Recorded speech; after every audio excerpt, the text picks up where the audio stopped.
It's the school of adab and manners. That what you know from washing, what you know from praying, what you know from fasting, from giving zakah, from all of the principles, whether in Islam or other religions.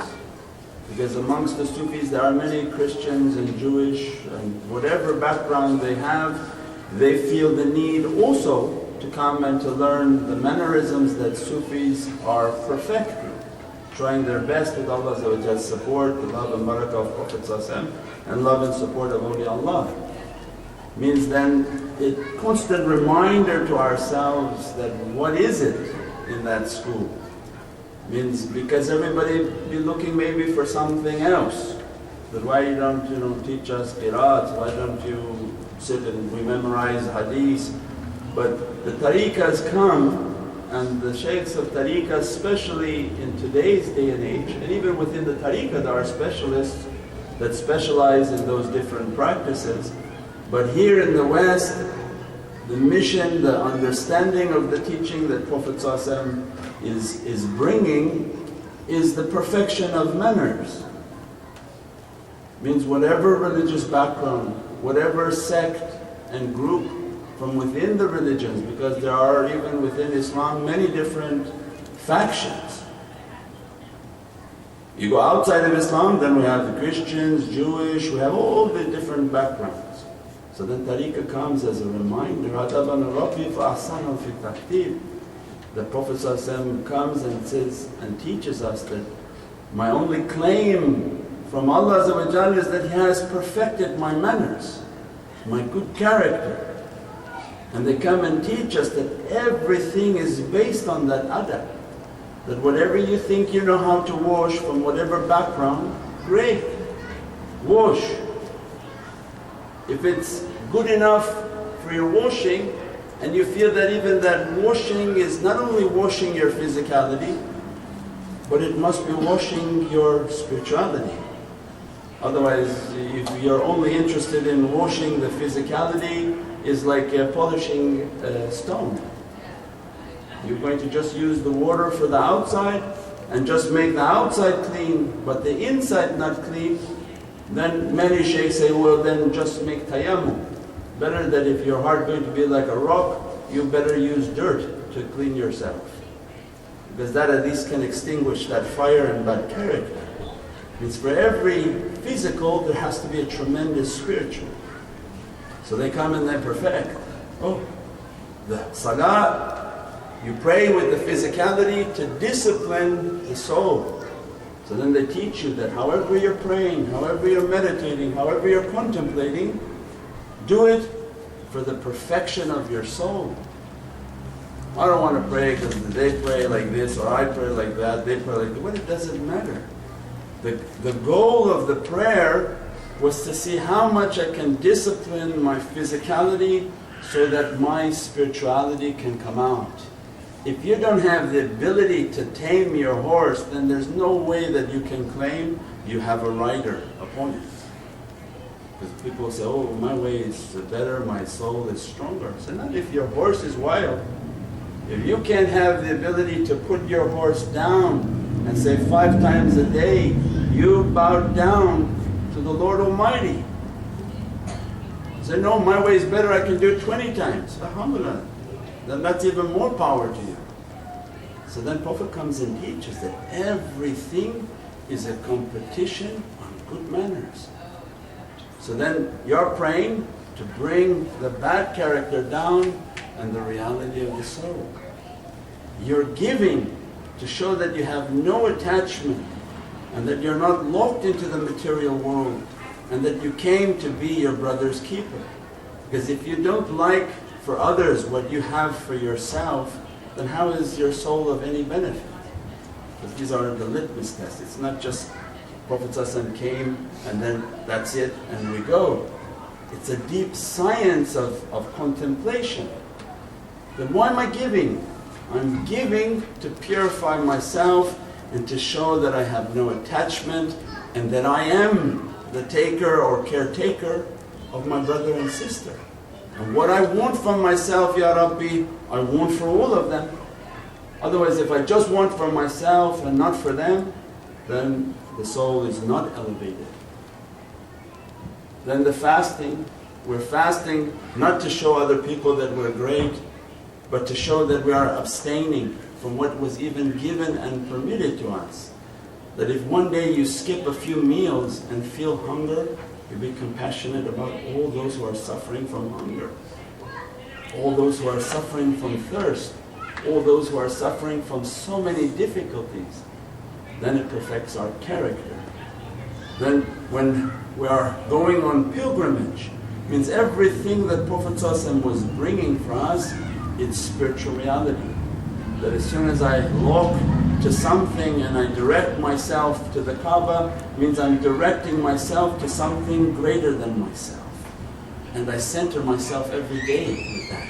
When we think about the Kaaba, why is it? It's not a box and stones that you're praying to. Because then that would be the wrong intention and you would be an idolater.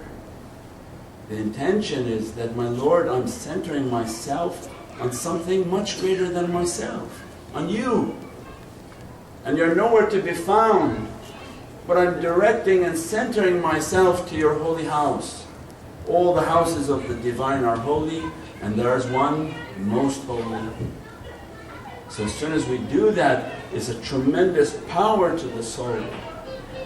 That we're admitting something greater than ourselves, and then it puts everything in our life in perspective. As much as I want for myself, or is this for my soul? Is this for myself, or is this for my soul? Is this for myself, or is this for my soul? And we live our life based on that reality, balancing the physical desire and moving towards the spiritual reality. So it doesn't matter what madhab, what background, what philosophy people are practicing, but they sit amongst the Sufis to understand the realities of those practices and to understand that the Divine doesn't care for any of the actions. The day is coming when you'll be dead and your physical body is not going to go anywhere but back into the earth. So then what does Allah care for your prayers, your physical actions, all the things you did with the body? It's not like the body is going there. That, oh Ya Rabbi, I washed the body so much, I made it move so much, I made it to abstain from food so much. That body is not leaving this earth. So then the great reality of everything that has been done was the perfection of the soul. That if I did all those actions, then my soul should be shining, its lights should be shining, its purification should be shining, and that was the benefit. The people who are too locked on the external and they're blocked on the external, then they have to contemplate and remember that that body is not going anywhere. And everything that we're doing to the physicality is a practice, but in reality we're asking for the soul's reality to open. That if you discipline the body enough, you begin to feel your soul moving in Divine Presence. The soul praying much more powerful than the body praying. When you begin to wash with water, first levels of washing, you're washing, taking away the dirt away. Then you begin to wash and feel how all the waswas, all the gossipings within the heart, all the gossiping within the ear, all the real washing is taking place. That at the level of the soul. Means for every action there must be a secret reality behind that. And only through the schools of adab and mannerisms they begin to teach you to sit and contemplate. And then compete on the best of manners. All these practices were to show people you have the best of manners. It's not to be mean because you're somebody that prays and you go around with an angry face to everybody. Because you're pious. Nobody thinks you're pious. All of the practices were to show the love of Sayyidina Muhammad, love of what you got. If what you think you got is filled with love, and the emerging and the flowing of that love is what people will see. Means then they teach us that compete in good manners. all our practices were to bring good manners. So then the height of the remembrance of good manners is coming on the 27th of Rajab. The 27th of Rajab is the night journey for Sayyidina Muhammad. The journey in which the Lord Most High sent a creature for the presence of Prophet to invite Sayyidina Muhammad into the heavens. And a reminder from Mawlana Shaykh's teaching that what the Divine is showing us, that journey, that a special creature was sent for Prophet, angels were sent for Prophet, a special divinely dress was sent for Prophet. The angels came with water to wash Sayyidina Muhammad, give him a special creature, take him from Medina salam to Masjid al-Aqsa in Jerusalem, and in the company of all the Prophets to become the imam, lead the prayer, and then climb the ladder, Jacob's ladder towards the heavens. Accompanied by this creature, the Buraq, and then each of the heavens and paradises all standing with their presentation. Allah ordered all of creation to come out and to glorify my most beloved. That my creation is coming, my Sayyidina Muhammad is coming, that come and describe every paradise, what its reality is, what its lights are, what is its benefit. And Mawlana Shaykh says that we read these stories, and there's many different sources to read, and very beautiful readings of what the Divine had sent of this glory, what the Divine had prepared for the love of Sayyidina Muhammad. But for us, every story must have a secret. And the secret of it, one of its understandings in the school of adab, is that Allah is showing, look how much adab I have for Sayyidina Muhammad. How much, when I love someone, I send them so much ihtiram. Because when somebody loves you, they send a car to come and get you, they make sure that you have food, you have drink, wash you, give you a new set of clothes if they can afford that. Means all of that was a sign from the Divine, showing that if you're going to approach me, then approach my way. My way is through love and humility. That when I love something, I show all my creation its love. I send so much respect and glorification for it that the angels were astonished. That the Divine could have called the physicality of Prophet kun fayakun, appear. And if it's something I'm going to convey, it would be conveyed. Because we can do something fast and get it over with, or Divine is showing us that if you want to come to my heavenly kingdom, show respect, have a respectful, loving character, tashrif, to have a sense of nobility. That he's not entering, we are not entering the Divinely barn, but we're asking to Divinely kingdoms. We're asking to enter into the palace and into the kingdoms of Allah. In the kingdom is different than the barn. In the kingdom are the respect, the majesty, the characters that are unimaginable. So then on this Isra wal Miraj, a reminder, when Allah loves somebody, He sent them a buraq, dazzled it with jewels, angels to wash, to show respect. Every paradise lined up, stand up and describe your reality. My Sayyidina Muhammad my Habib is arriving. Then in dunya, Allah is saying that if you want to follow my way, show love and respect. So then tariqas are the inheritors of the highest reality. That everything we're doing is to show our ihtiram and our love for the Divine. You can't even harm an ant in tariqah. Allah is going to ask you, Yusabbihu bihamdi, for verily everything is praising me. Means you can't be disrespectful to anything. So then our way is the perfection of character. It's not being proud, of our recitations, our prayings, our fastings, excessive worshipness, those you have to do, and you do them hidden so that nobody knows what you're doing. Our only claim and our only way to fame is good manners. The people came and said, wow, what manners this person has. So patient, so kind, so loving. They'd constantly be humiliated and remain. Humble is to be humiliated. Humble is not you bring a fake piece of something in front of people and pretend like you're such a good one. Humble is to be humiliated. We're humiliated privately or humiliated in front of people, and you take the humiliation that Allah sent. Humiliate that servant and bring them to be down, bring them to be low. And all our lives we're faced with humiliation.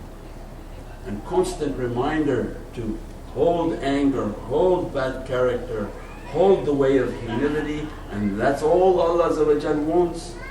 When He sees that that good character is there, the door of ikhlas and sincerity opens. When the door of ikhlas and sincerity opens, it opens the reality of that mirage. He merely opens your heart and says, now look at these lights.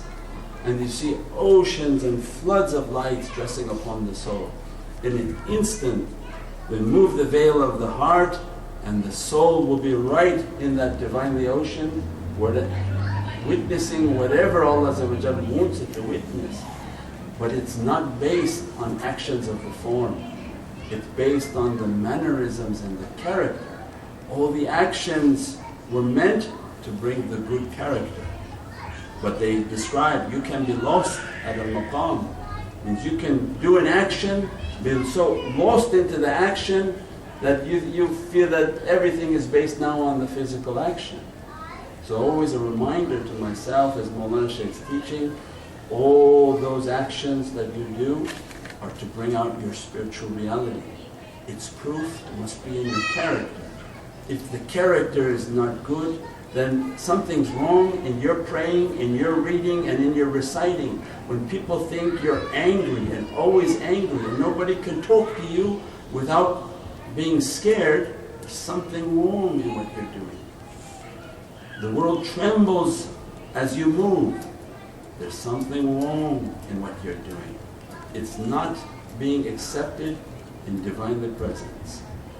Means then a reminder for myself, Divine doesn't need any action from us. All that He's looking for is the good character. All of Islam, Judaism and Christianity was meant to perfect your character. If you don't see it in the proof of good character, whatever you're doing, whatever your understanding is, must be wrong. So we're asking to inherit in these days that these are the days of the openings of lights, from the holy Isra wal Miraj, the holy Shaban, the holy Ramadan, that these lights dress the soul, perfect the soul and begin to perfect the physicality, so that people will witness the greatness of that light, and that we can be ambassadors for the love of Sayyidina Muhammad, love of Sayyidina Isa, love of Sayyidina Musa, love of 124,000 prophets, 124,000 awliya, 124,000 companions, and all the ahlul bayt of Sayyidina Muhammad. Doesn't matter who you think you represent, if your character is bad, they don't want anything to do with your representation. You're going around and slaughter people and say, I'm doing it in the name of this one. They don't want that claim. They don't want any attachment to any bad character. They say that if you want to be an ambassador for us, then be the best of character, the most loving, most humble, most sort of humble servant of the Divinely Presence. And our example is to look at Sultan and Awliya, Mawlana Shaykh Muhammad Nazim Qabbani, his representative Mawlana Shaykh Hisham Qabbani, that mashallah they are the symbols of humility. That every time Mawlana Shaykh speaks, he's crying. There are some hard talks and direct talks, but as they talk about it, they're asking to carry those burdens. And what the soul witnesses of difficulties is unimaginable. And they spend their nights in crying and crying and crying. That if Allah's anger opens up anymore and that anger begins to hit the earth, everybody's in difficulty. It's to no one's benefit. So the ones who are oppressing, the ones that are not oppressing should pray that, Ya Rabbi, let it to stop. Let this difficulty to go. Take your oppressors away from this dunya and send the rahmah and send the mercy of your Divine Presence. Subhana rabbika rabbil izzati amma yasifun wa salamun al mursaleen walhamdulillahi rabbil alameen.